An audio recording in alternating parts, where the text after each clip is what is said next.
بسم الله الرحمن الرحيم. الرحمن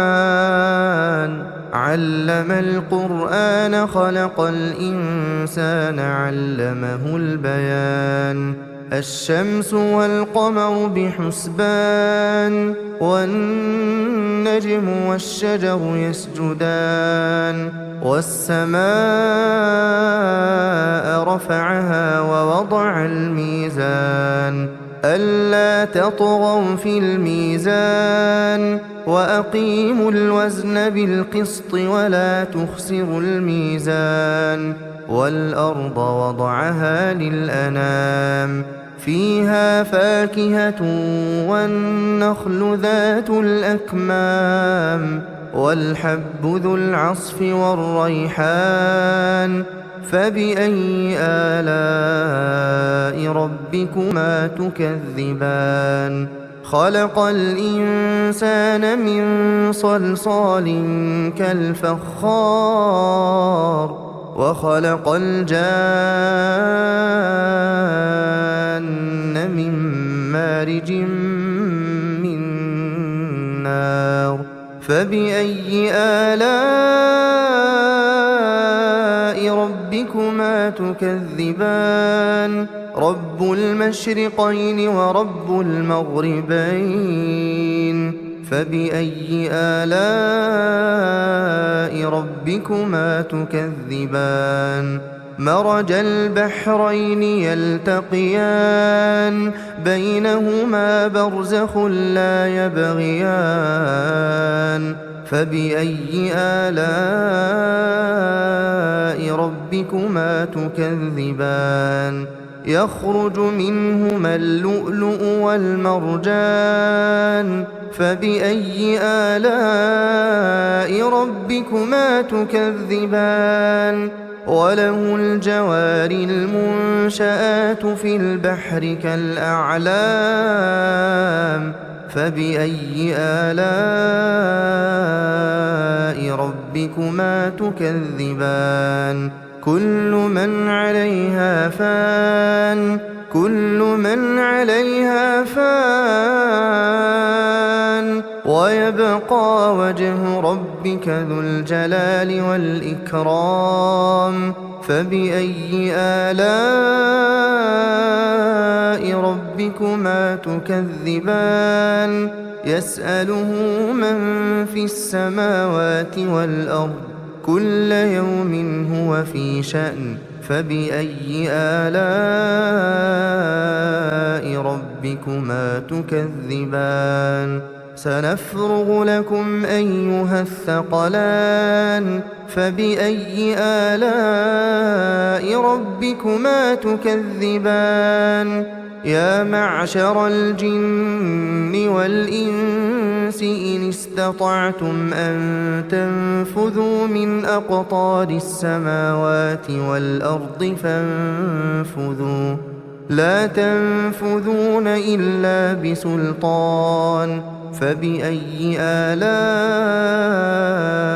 ربكما تكذبان؟ يرسل عليكما شواظ من نار ونحاس فلا تنتصران. فبأي آلاء ربكما تكذبان؟ فإذا انشقت السماء فكانت وردة كالدهان. فبأي آلاء ربكما تكذبان؟ فيومئذ لا يسأل عن ذنبه إنس ولا جان. فبأي آلاء ربكما تكذبان؟ يعرف المجرمون بسيماهم فيؤخذ بالنواصي والأقدام. فبأي آلاء ربكما تكذبان؟ هذه جهنم التي يكذب بها المجرمون يطوفون بينها وبين حميم آن فبأي آلاء ربكما تكذبان ولمن خاف مقام ربه جنتان فبأي آلاء ربكما تكذبان ذواتا أفنان فبأي آلاء ربكما تكذبان فيهما عينان تجريان فبأي آلاء ربكما تكذبان فيهما من كل فاكهة زوجان فبأي آلاء ربكما تكذبان متكئين على فرش بطائنها من استبرق وجنى الجنتين دان فبأي آلاء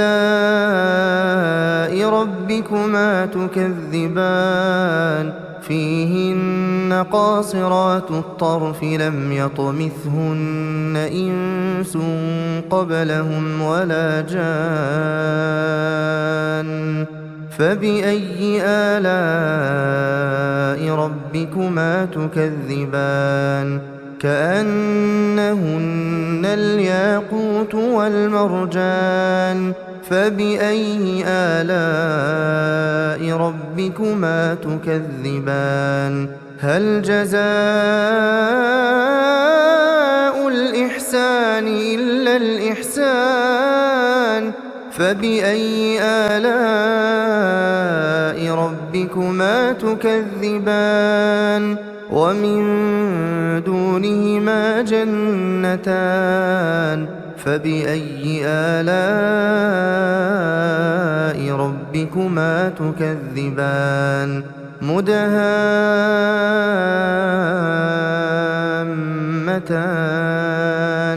فبأي آلاء ربكما تكذبان فيهما عينان نضاختان فبأي آلاء ربكما تكذبان فيهما فاكهة ونخل ورمان فبأي آلاء ربكما تكذبان فيهن خيرات حسان فبأي آلاء ربكما تكذبان حور مقصورات في الخيام فبأي آلاء ربكما تكذبان لم يطمثهن إنس قبلهم ولا جان فبأي آلاء ربكما تكذبان متكئين على رفرف خضر وعبقري حسان فبأي آلاء ربكما تكذبان تبارك اسم ربك ذي الجلال والإكرام بسم الله الرحمن الرحيم ياسين والقرآن الحكيم إنك لمن المرسلين على صراط مستقيم تنزيل العزيز الرحيم لتنذر قوما ما أنذر آباؤهم فهم غافلون لقد حق القول على أكثرهم فهم لا يؤمنون إنا جعلنا في أعناقهم أغلالا فهي إلى الأذقان فهم مقمحون وجعلنا من بين أيديهم سدا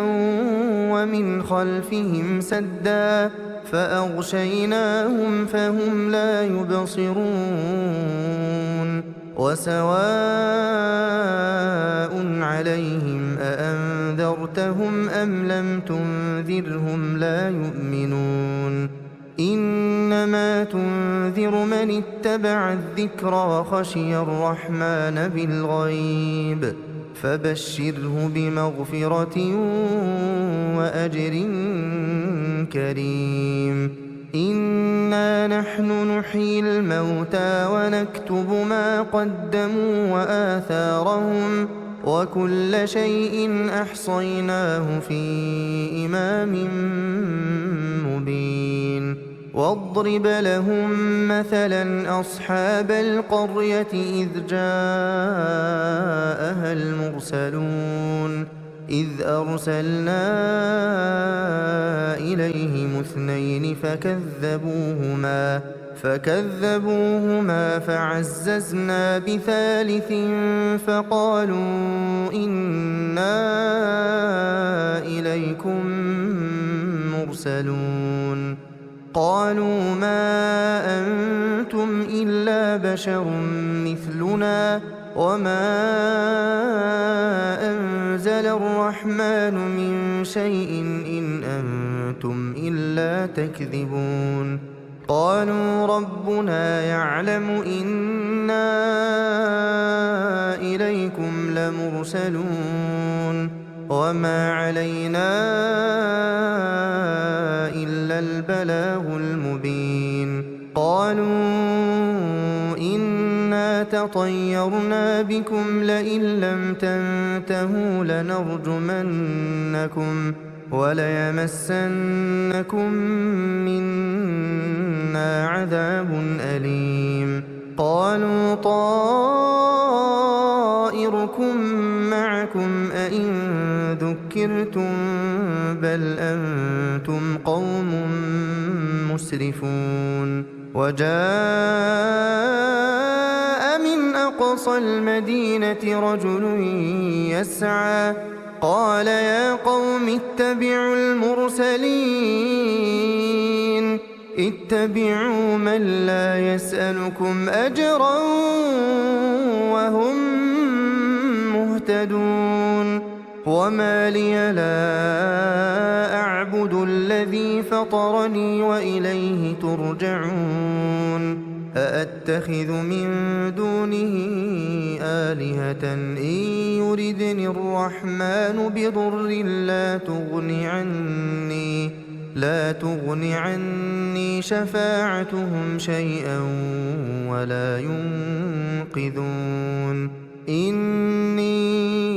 إذا لفي ضلال مبين إني آمنت بربكم فاسمعون قيل ادخل الجنة قال يا ليت قومي يعلمون بما غفر لي ربي وجعلني من المكرمين وما أنزلنا على قومه من بعده من جند من السماء وما كنا منزلين إن كانت إلا صيحة واحدة فإذا هم خامدون يا حسرة على العباد يا حسرة على العباد يا حسرة على العباد ما يأتيهم من رسول إلا كانوا به يستهزئون ألم يروا كم أهلكنا قبلهم من القرون أنهم إليهم لا يرجعون وإن كل لما جميع لدينا محضرون وآية لهم الأرض الميتة أحييناها وأخرجنا منها حبا فمنه يأكلون وجعلنا فيها جنات من نخيل وأعناب وفجرنا فيها من العيون ليأكلوا من ثمره وما عملته أيديهم أفلا يشكرون سبحان الذي خلق الأزواج كلها مما تنبت الأرض ومن أنفسهم ومما لا يعلمون وآية لهم الليل نسلخ منه النهار فإذا هم مظلمون والشمس تجري لمستقر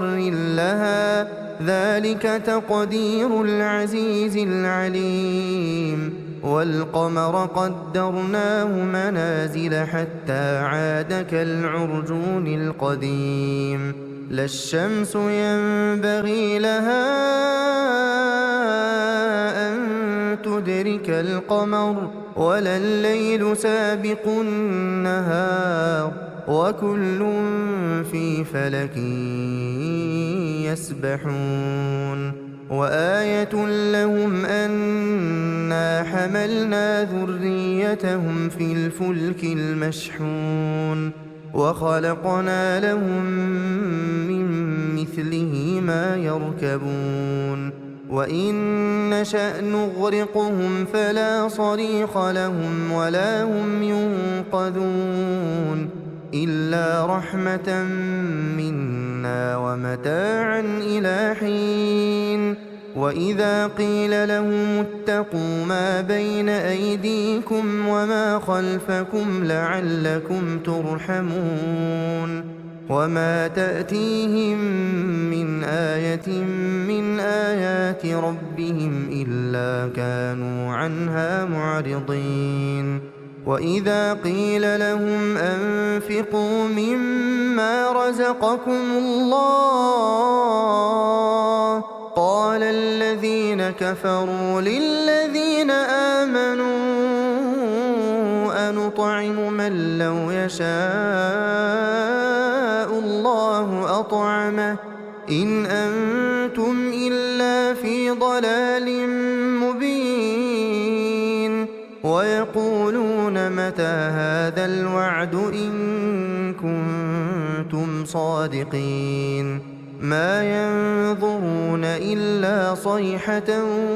واحدة تأخذهم وهم يخصمون فلا يستطيعون توصية ولا إلى أهلهم يرجعون ونفخ في الصور فإذا هم من الأجداث إلى ربهم ينسلون قالوا يا ويلنا من بعثنا من مرقدنا هذا ما وعد الرحمن وصدق المرسلون إن كانت إلا صيحة واحدة فإذا هم جميع لدينا محضرون فاليوم لا تظلم نفس شيئا ولا تجزون إلا ما كنتم تعملون إن أصحاب الجنة اليوم في شغل فاكهون هم وأزواجهم في ظلال على الأرائك متكئون لهم فيها فاكهة ولهم ما يدعون سلام قولا من رب رحيم وامتازوا اليوم أيها المجرمون ألم أعهد إليكم يا بني آدم ألا تعبدوا الشيطان إنه لكم عدو مبين وأن اعبدوني هذا صراط مستقيم ولقد أضل منكم جبلا كثيرا أفلم تكونوا تعقلون هذه جهنم التي كنتم توعدون اصلوها اليوم بما كنتم تكفرون اليوم نختم على أفواههم وتكلمنا أيديهم وتشهد أرجلهم بما كانوا يكسبون ولو نشاء لطمسنا على أعينهم فاستبقوا الصراط فأنى يبصرون ولو نشاء لمسخناهم على مكانتهم فما استطاعوا مضيا ولا يرجعون ومن نعمره ننكسه في الخلق أفلا يعقلون وما علمناه الشعر وما ينبغي له إن هو إلا ذكر وقرآن مبين لينذر من كان حيا ويحق القول على الكافرين أولم يروا أنا خلقنا لهم مما عملت أيدينا أنعاما فهم لها مالكون وذللناها لهم فمنها ركوبهم ومنها يأكلون ولهم فيها منافع ومشارب أفلا يشكرون واتخذوا من دون الله آلهة لعلهم ينصرون لا يستطيعون نصرهم وهم لهم جند محضرون فلا يحزنك قولهم إنا نعلم ما يسرون وما يعلنون أولم ير الإنسان أنا خلقناه من نطفة فإذا هو خصيم مبين وضرب لنا مثلا ونسي خلقه قال من يحيي العظام وهي رميم قل يحييها الذي أنشأها أول مرة وهو بكل خلق عليم الذي جعل لكم من الشجر الأخضر نارا فإذا أنتم منه توقدون أوليس الذي خلق السماوات والأرض بقادر على أن يخلق مثلهم بلى وهو الخلاق العليم إنما أمره إذا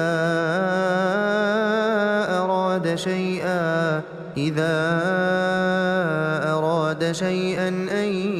يقول له كن فيكون فسبحان الذي بيده ملكوت كل شيء وإليه ترجعون بسم الله الرحمن الرحيم تبارك الذي بيده الملك وهو على كل شيء قدير الذي خلق الموت والحياة ليبلوكم أيكم أحسن عملا وهو العزيز الغفور الذي خلق 7 سماوات طباقا ما ترى في خلق الرحمن من تفاوت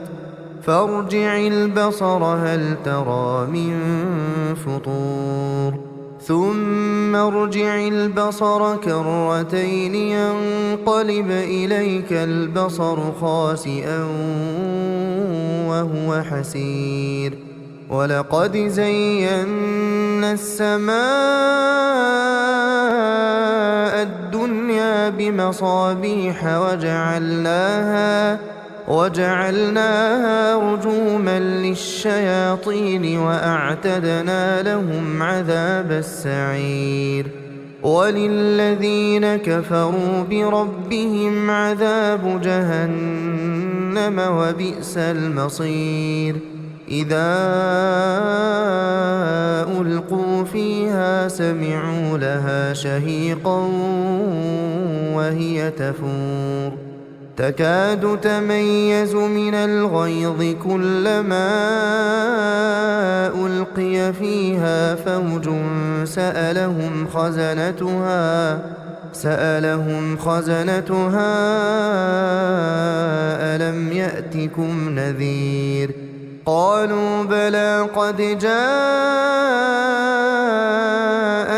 نذير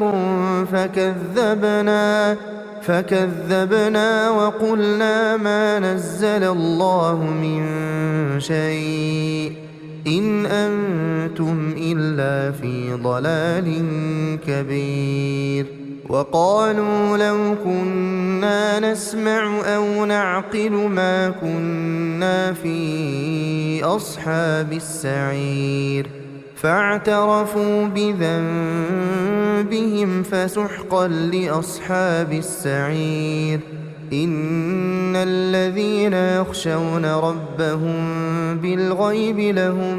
مغفرة وأجر كبير وأسروا قولكم أو اجهروا به إنه عليم بذات الصدور ألا يعلم من خلق وهو اللطيف الخبير هو الذي جعل لكم الأرض ذلولا فامشوا في مناكبها وكلوا من رزقه وإليه النشور أأمنتم من في السماء أن يخسف بكم الأرض فإذا هي تمور أم أمنتم من في السماء أن يرسل عليكم حاصبا فستعلمون كيف نذير ولقد كذب الذين من قبلهم فكيف كان نكير أولم يروا إلى الطير فوقهم صافات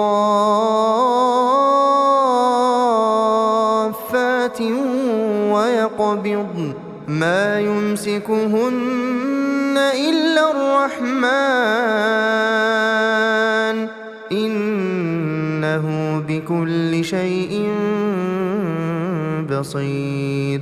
أمن هذا الذي هو جند لكم ينصركم من دون الرحمن إن الكافرون إلا في غرور أمن هذا الذي يرزقكم إن أمسك رزقه بل لجوا في عتو ونفور أفمن يمشي مكبا على وجهه أهدى أمن يمشي سويا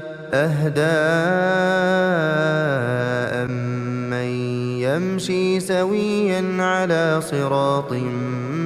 مستقيم قل هو الذي أنشأكم وجعل لكم السمع والأبصار والأفئدة قليلا ما تشكرون قل هو الذي ذرأكم في الأرض وإليه تحشرون ويقولون متى هذا الوعد إن كنتم صادقين قل إنما العلم عند الله وإن إنما أنا نذير مبين فلما رأوه زلفة سيئت وجوه الذين كفروا وقيل هذا الذي كنتم به تدعون قل أرأيتم إن أهلكني الله ومن معي أو رحمنا فمن يجير الكافرين من عذاب أليم قل هو الرحمن آمنا به وعليه توكلنا فستعلمون من هو في ضلال مبين قل أرأيتم إن أصبح ماؤكم غورا فمن يأتيكم بماء معين بسم الله الرحمن الرحيم إذا وقعت الواقعة ليس لوقعتها كاذبة خافضة رافعة إذا رجت الأرض رجا وبست الجبال بسا فكانت هباء منبثا وكنتم أزواجا ثلاثة فأصحاب الميمنة ما أصحاب الميمنة وأصحاب المشأمة ما أصحاب المشأمة والسابقون السابقون أولئك المقربون في جنات النعيم ثلة من الأولين وقليل من الآخرين على سرر موضونة متكئين عليها متقابلين يطوف عليهم ولدان مخلدون بأكواب وأباريق وكأس من معين لا يصدعون عنها ولا ينزفون وفاكهة مما يتخيرون ولحم طير مما يشتهون وحور عين كأمثال اللؤلؤ المكنون جزاء بما كانوا يعملون لا يسمعون فيها لغوا ولا تأثيما إلا قيلا سلاما سلاما وأصحاب اليمين ما أصحاب اليمين في سدر مخضود وطلح منضود وظل ممدود وماء مسكوب وفاكهة كثيرة لا مقطوعة ولا ممنوعة وفرش مرفوعة إنا أنشأناهن إنشاء فجعلناهن أبكارا عربا أترابا لأصحاب اليمين ثلة من الأولين وثلة من الآخرين وأصحاب الشمال ما أصحاب الشمال في سموم وحميم وظل من يحموم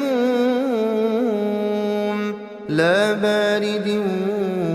ولا كريم إنهم كانوا قبل ذلك مترفين وكانوا يصرون على الحنث العظيم وكانوا يقولون أإذا متنا وكنا ترابا وعظاما أإنا لمبعوثون أوآباؤنا الأولون قل إن الأولين والآخرين لمجموعون إلى ميقات يوم معلوم ثم إنكم أيها الضالون المكذبون لآكلون من شجر من زقوم فمالئون منها البطون فشاربون عليه من الحميم فشاربون شرب الهيم هذا نزلهم يوم الدين نحن خلقناكم فلولا تصدقون أفرأيتم ما تمنون أأنتم تخلقونه أم نحن الخالقون نحن قدرنا بينكم الموت وما نحن بمسبوقين على أن نبدل أمثالكم وننشئكم فيما لا تعلمون ولقد علمتم النشأة الأولى فلولا تذكرون أفرأيتم ما تحرثون أأنتم تزرعونه أم نحن الزارعون لو نشاء لجعلناه حطاما فظلتم تفكهون إنا لمغرمون بل نحن محرومون أفرأيتم الماء الذي تشربون أأنتم أنزلتموه من المزن أم نحن المنزلون لو نشاء جعلناه أجاجا فلولا تشكرون أفرأيتم النار التي تورون أأنتم أنشأتم شجرتها أم نحن المنشئون نحن جعلناها تذكرة ومتاعا للمقوين فسبح باسم ربك العظيم فلا أقسم بمواقع النجوم وإنه لقسم لو تعلمون عظيم إنه لقرآن كريم في كتاب مكنون لا يمسه إلا المطهرون تنزيل من رب العالمين أفبهذا الحديث أنتم مدهنون وتجعلون رزقكم أنكم تكذبون فلولا إذا بلغت الحلقوم وأنتم حينئذ تنظرون ونحن أقرب إليه منكم ولكن لا تبصرون فلولا إن كنتم غير مدينين ترجعونها إن كنتم صادقين فأما إن كان من المقربين فروح وريحان وجنة نعيم وأما إن كان من أصحاب اليمين فسلام لك من أصحاب اليمين وأما إن كان من المكذبين الضالين